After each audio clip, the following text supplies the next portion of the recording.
नमस्कार।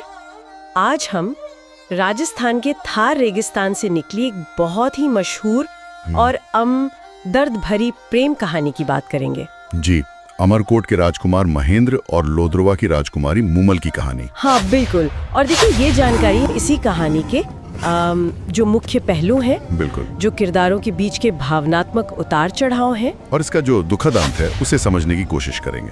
कहानी की शुरुआत भी बड़ी दिलचस्प है। एक शिकार के दौरान शिकार, अच्छा। हाँ, अमरकोट के राजकुमार महेंद्र अपने बहनोई हमीर जडेजा के साथ थे। वो रास्ता भटक गए और पहुंच गए जैसलमेर के लोद्रवा जी। और वहां उनकी नजर पड़ी काक नदी के किनारे बने एक बहुत ही भव्य महल पर। मेड़ी कहते थे उसे। मूमल की मेड़ी। वही, मूमल की मेड़ी। तो वो महल तक पहुंचे, फिर क्या हुआ वहाँ? पहली मुलाकात कैसे हुई? वो असल में भोजन और मतलब रात बिताने की जगह ढूंढ रहे थे, तो महल में चले गए और वहीं महेंद्र और मूमल मिले। हाँ, पहली बार नजरें मिली और जैसे एक दूसरे से प्रभावित हो गए।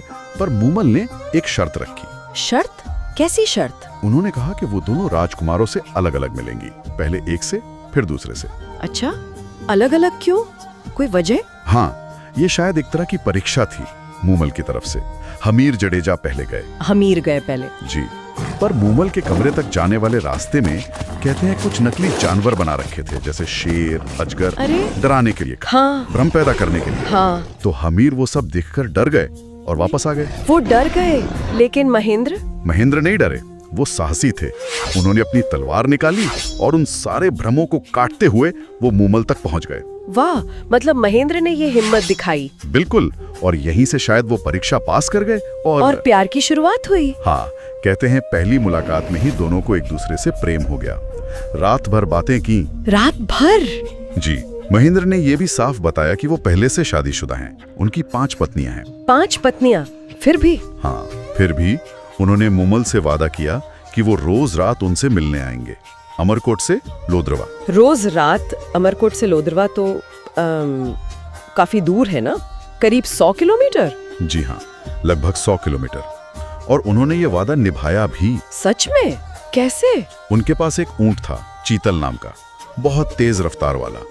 उसी पर सवार होकर वो रोज रात को ये सफर करते थे। रोज रात 100 किलोमीटर जाना और सुबह होने से पहले वापस भी आना? हाँ, ये सिलसिला करीब 8 महीने तक चला। सोचिए, रोज रात का ये सफर, ये उनके प्रेम की गहराई दिखाता है। 8 महीने?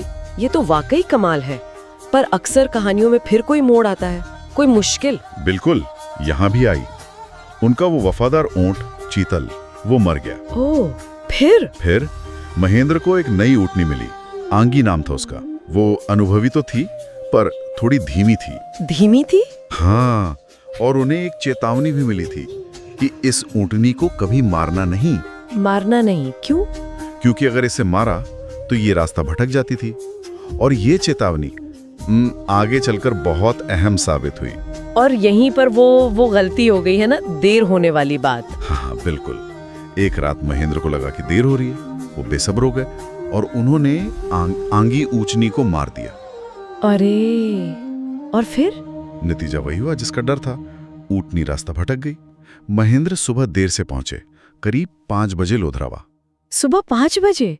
इतनी मुश्किल से पहुंचे, पर वहां पहुंचकर जो देखा। हाँ, वहां पहुंचकर जो उन्होंने देखा उसने सब कुछ बदल दिया। उन्होंने देखा कि मूमल सो रही थी अपनी बहन सुमल के साथ। बहन सुमल के साथ? इसमें क्या था? बात ये थी कि सुमल ने मजाक मजाक में पुरुषों वाले कपड़े पहने हुए थे। पुरुषों के कपड़े? जी। और महेंद्र ने अंधेरे में या शायद गुस्से में उन्होंने इसे धोखा समझ लिया। उन्हें लगा मूमल किसी और पुरुष के साथ हैं। ओह, ये तो बहुत बड़ी गलतफहमी हो गई। हाँ, वो इतने दुखी और नाराज हुए कि अपना चाबुक वहीं गिराया और बिना मूमल से मिले वापस चले गए। बिना मिले चाबुक वहीं छोड़? इतना। हाँ, यहाँ दिखता है कि शक कैसे, मतलब पल भर में कितने गहरे रिश्ते में दरार डाल सकता है। बिल्कुल। मूमल को जो पता चला होगा सुबह चाबुक देखकर। हाँ, सुबह जब मूमल उठी, उन्हें चाबुक मिले। वो समझ गई कि महेंद्र आए थे, पर नाराज होकर चले गए। फिर उन्होंने इंतजार किया होगा? बहुत इंतजार किया। कहते हैं खत भी भेजे महेंद्र को। खत भेजे? जी। पर वो खत, ऐसा कहा जाता है कि महेंद्र की पत्नियों ने उन तक पहुंचने ही नहीं दिए। अच्छा, तो महेंद्र कभी वापस नहीं आए? नहीं आए। तो मूमल ने क्या किया? क्या वो हार मान गई? नहीं, आखिर में वो खुद अमरकोट गई महेंद्र से मिलने। वो खुद गई अमरकोट, हिम्मत की बात है। हाँ, पर महेंद्र वो अभी भी उसी गलतफहमी और गुस्से में थे।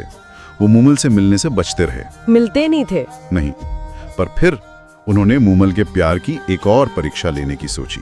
एक आखिरी परीक्षा। एक और परीक्षा? इस बार क्या? इस बार ये बहुत कठोर था।